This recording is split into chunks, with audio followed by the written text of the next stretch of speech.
Yeah, I want people to show up like that at my funeral. So you get that? Well, I get it, but first, how about we just get you to have a little bit of resilience right now while you're still alive? Hey, this is MichelleSpiva, your practical priestess of wisdom, and I want to welcome you to today's podcast of Wisdom Smack. Mwah! So join me on the flip as we get into how to be resilient. I'll see you then.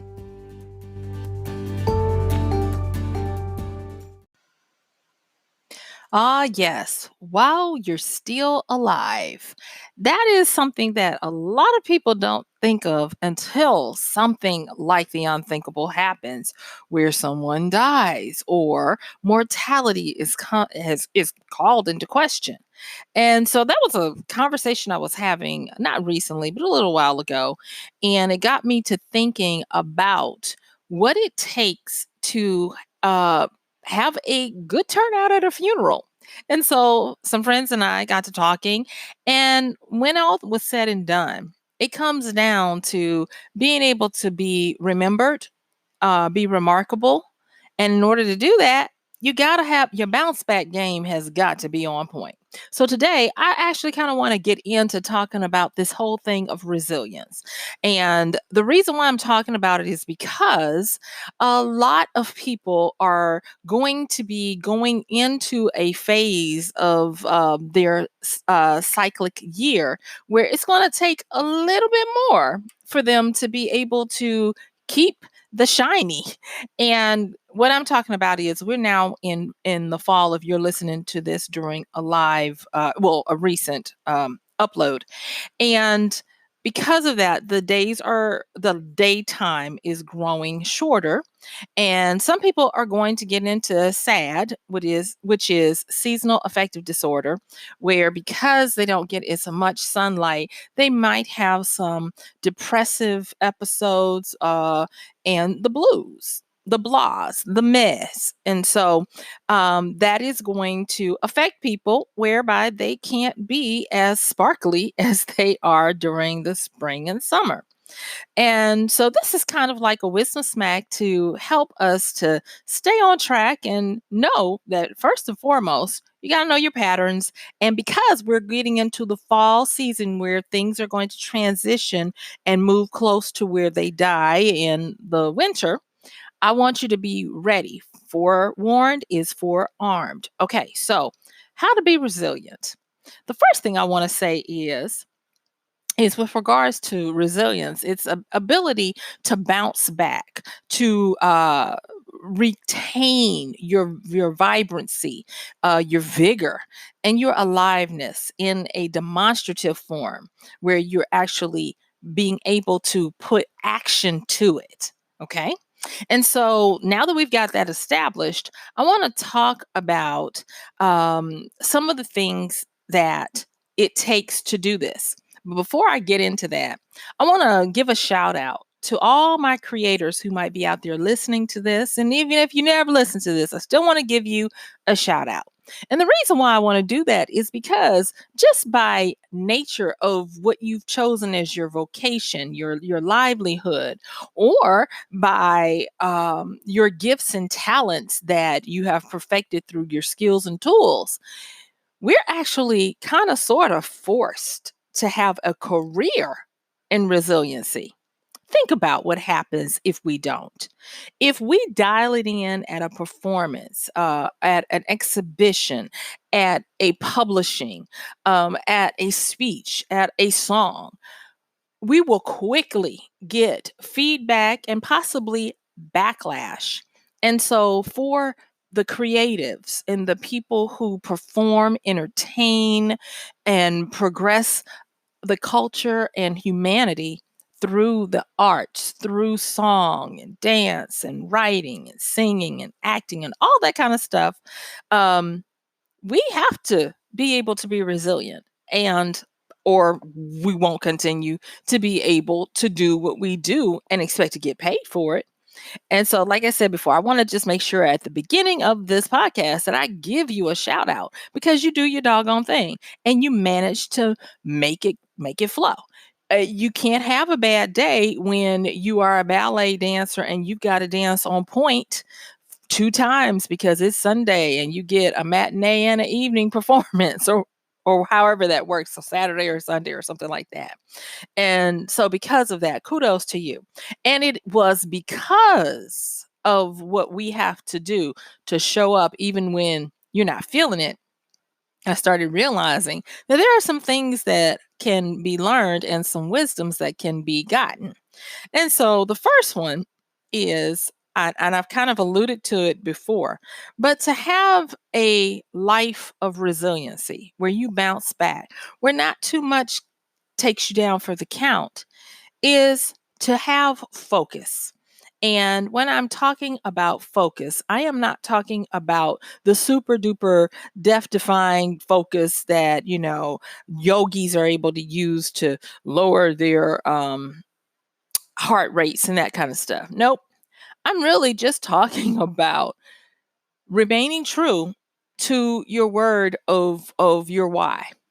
Now, I'm going to be talking on another podcast about updating your purpose and all that kind of stuff. But for today, as we're talking about this wonderful life skill of resiliency, I want to talk about the fact that you have to have focus. And the focus is going to be on the theme. And that's easy enough. I didn't pick anything hard. Just have a focus on what your theme is going to be. So let me give you an example. If your theme is going to be that you are going to do XYZ or be XYZ, focus on that. And then all of the things that activities and things that you have to do that fall under that, give them your best. And while you're doing this focusing on a theme, I want to give you this little tidbit that's going to save you a lot of heartache and a lot of confusion.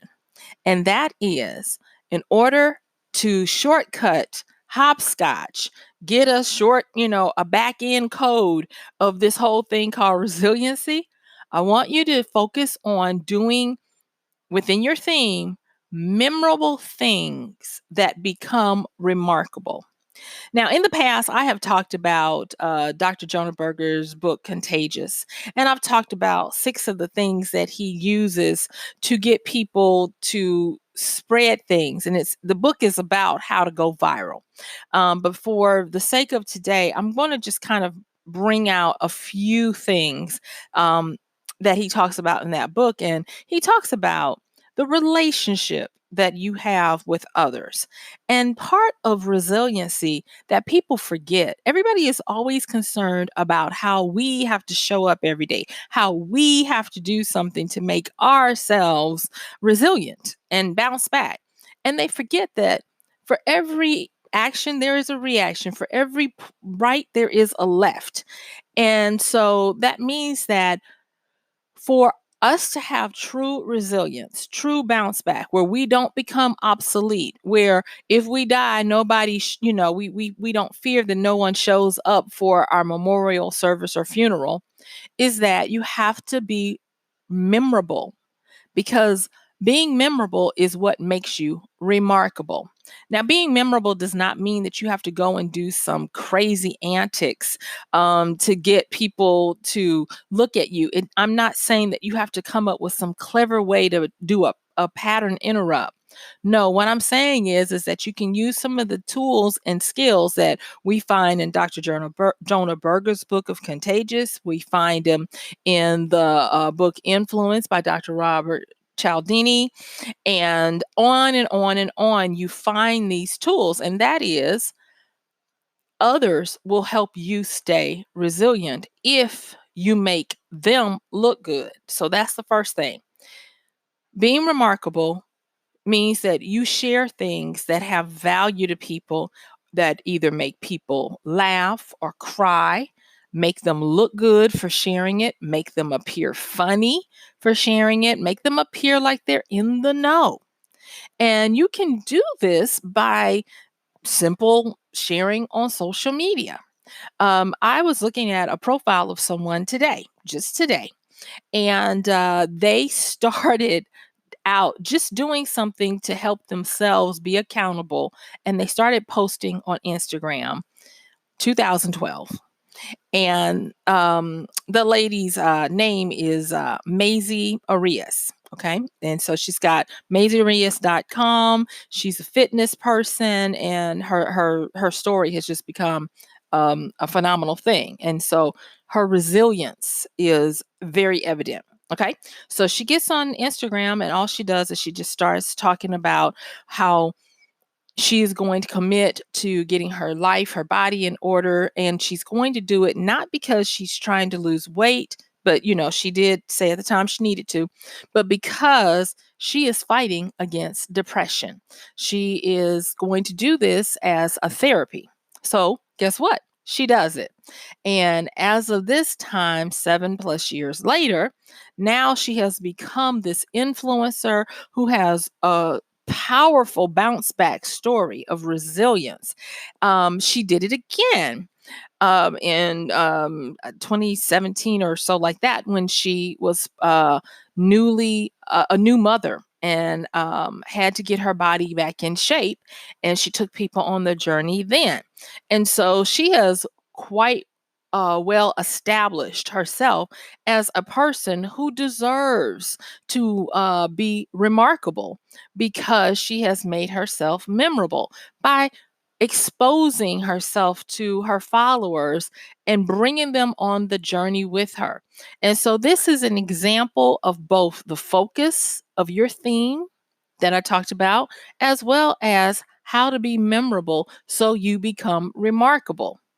One of the things that's really happening now that is a pendulum swing from the other side is that no longer do people want experts. They don't want people to teach them. They don't want to be in a subservient position.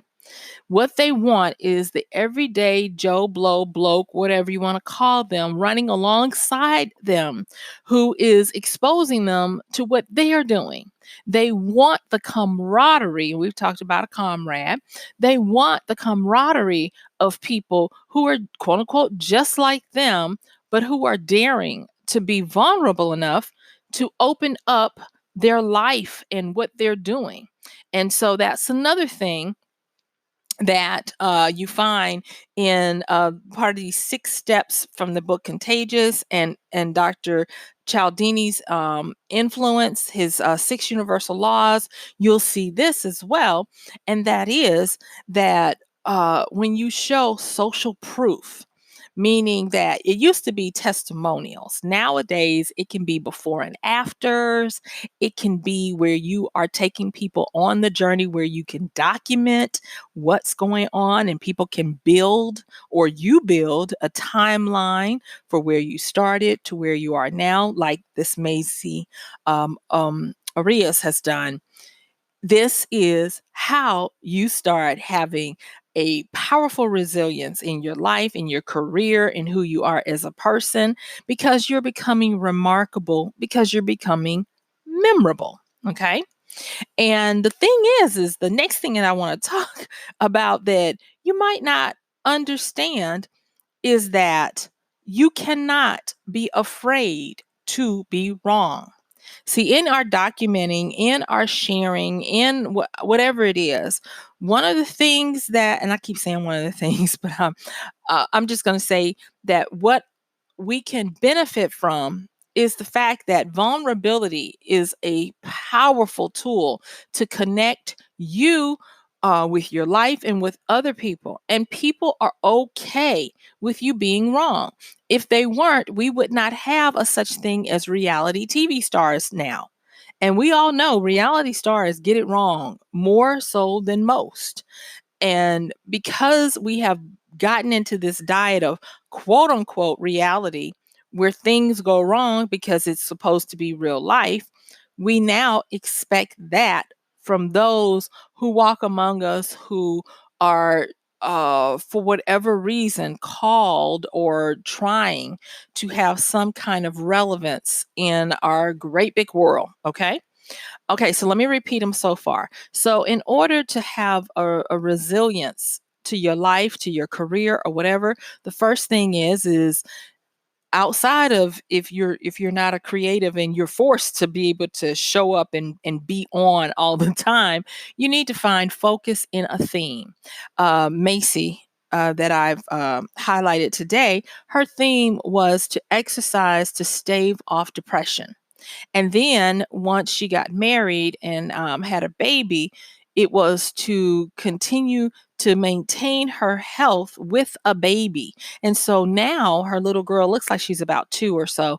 You'll find the most adorable workouts where she will work out and the baby is sitting right there in her stroller, or sometimes she's sitting on her mama's tummy while her mother is doing her push ups and all of that kind of stuff.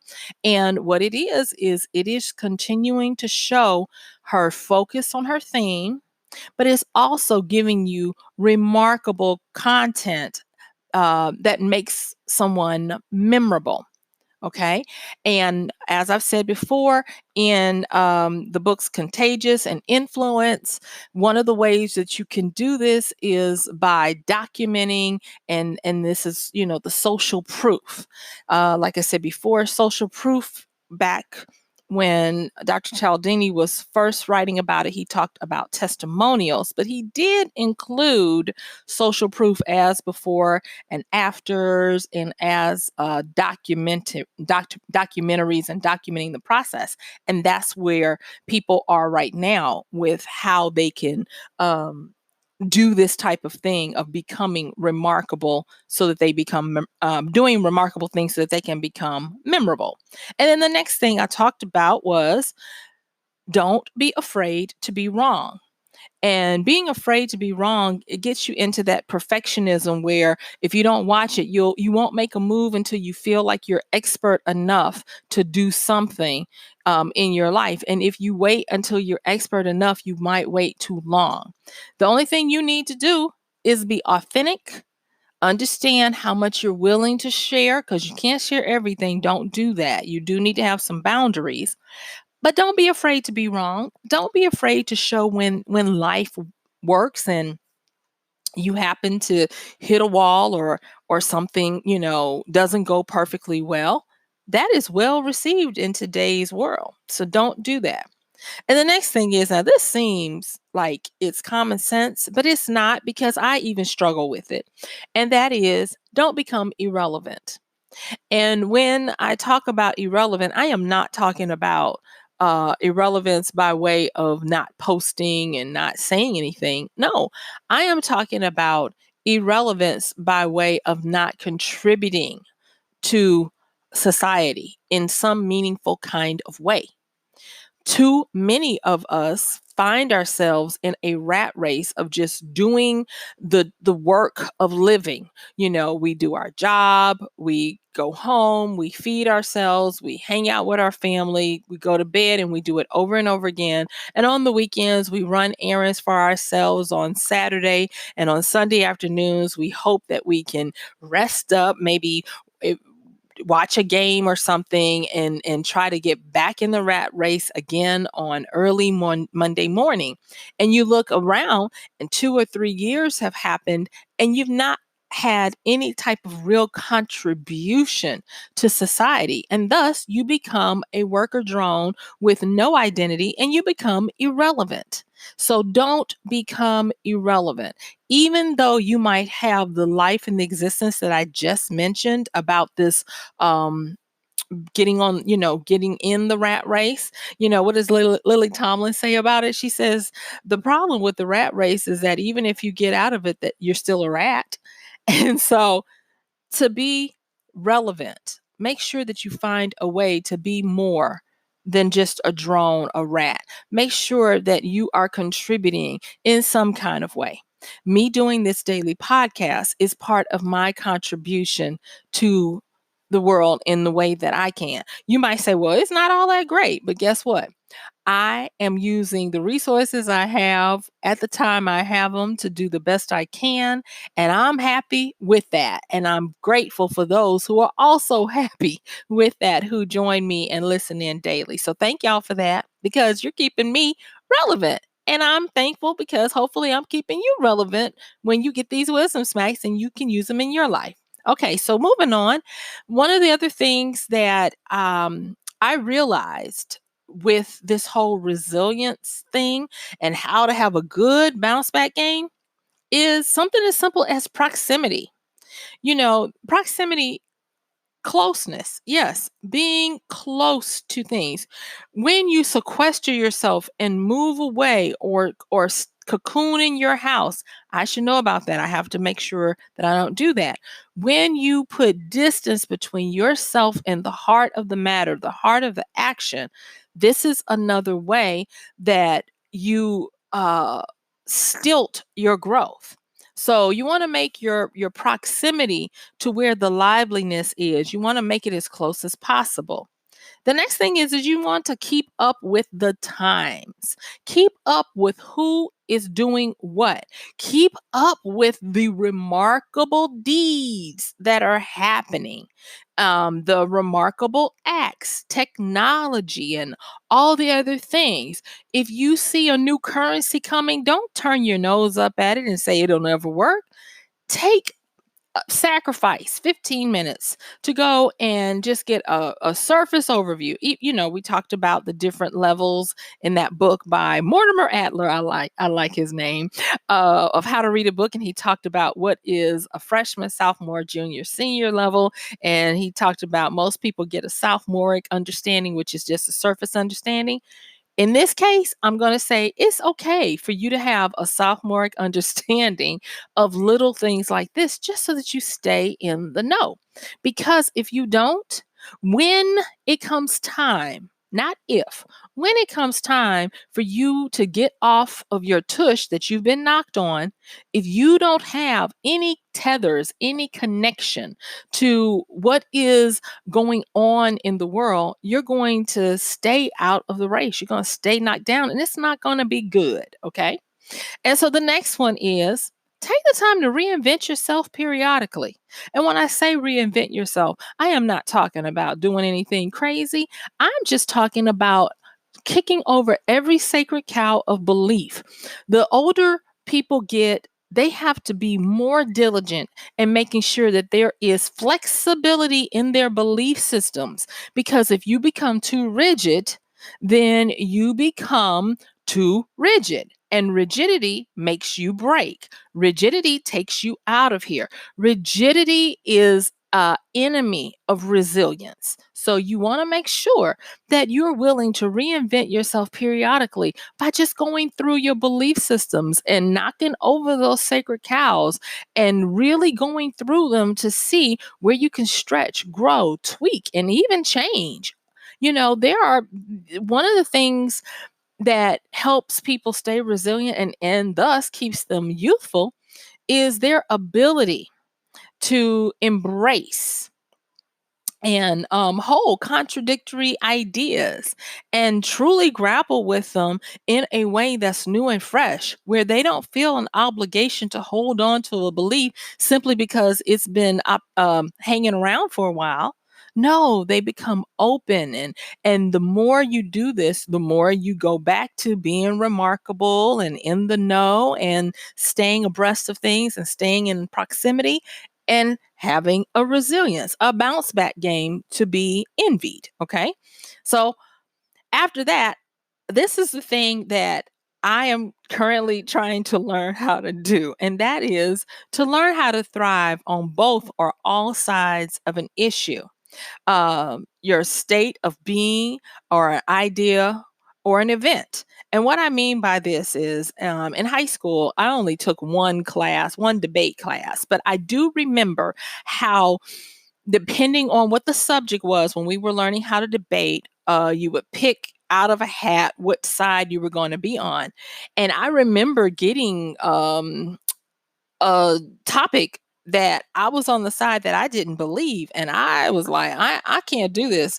And my teacher pulled me aside and was like, debating and what you're learning for critical thinking and being logical while being impassioned has nothing to do with what you currently believe, but it has everything to do with how you can advocate for any side. And in today's world, those people who have that skills training, that gift, that not perfunctory, but that ability to perform in that stead, they are going to always have a resilience that is far above, because your bounce back game is really good when you can advocate for anyone, whether you feel for them or not. Think about the defender, the defense attorney. This is the type of personality that would use these types of skills for a living, but you can also gather them as well. So make sure that you are able to thrive on all sides of an issue, a state of being, an event, or even an ideology. And then, gosh, my time is going, but hey, we're gonna make it work. We're gonna do what we need to do. Learn how to hold opposing thoughts at the same time.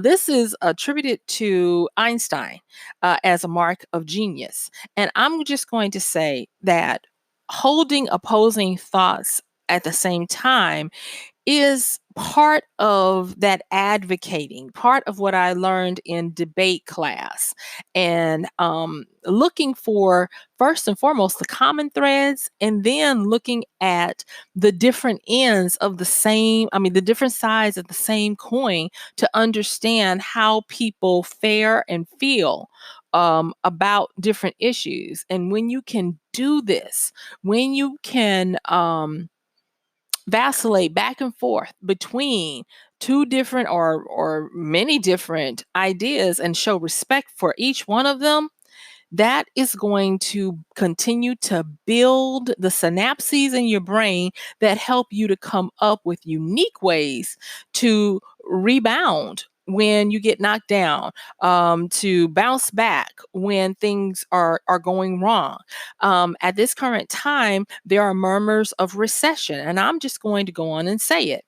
The reason why I'm talking about this skill is because only those who have a resilience to them are going to be okay if a recession does come. And I'm not just talking about a financial recession, I'm talking about a recession in any and every area of your life, because a recession is simply a contraction or a correction. When you expand too much, there has to be a contraction. You can't constantly breathe in, you have to breathe out as well. And so a recession is kind of like just expelling all the used up air that you took in. So your resilience game needs to be on point.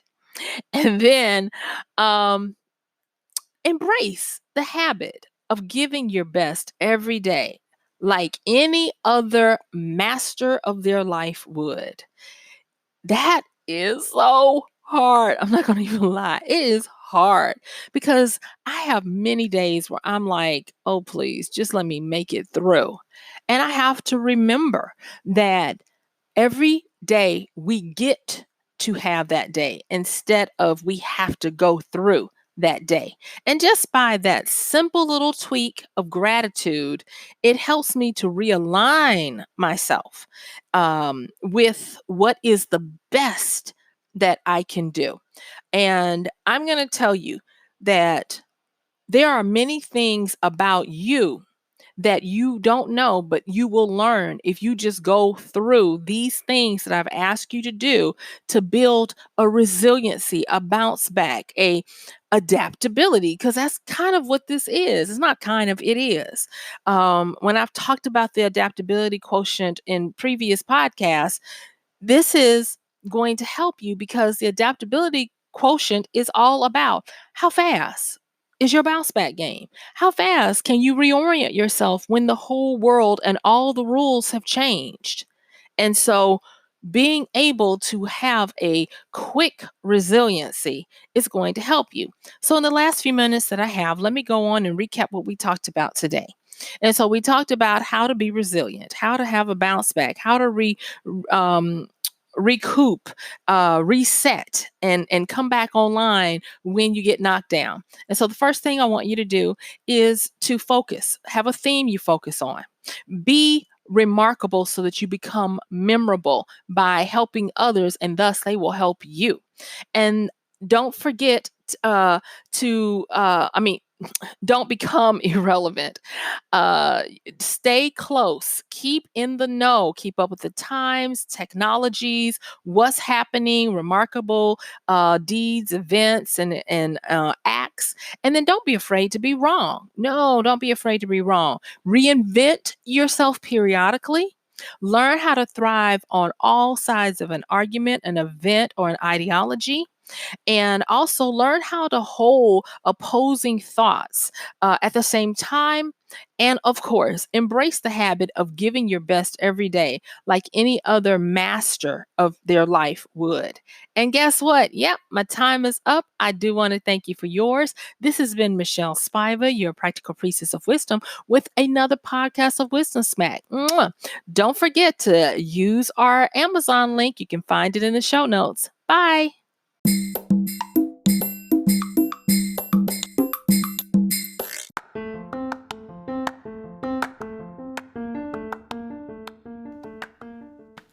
And that's going to do it for today's podcast of Wisdom Smack with Michelle Spiva.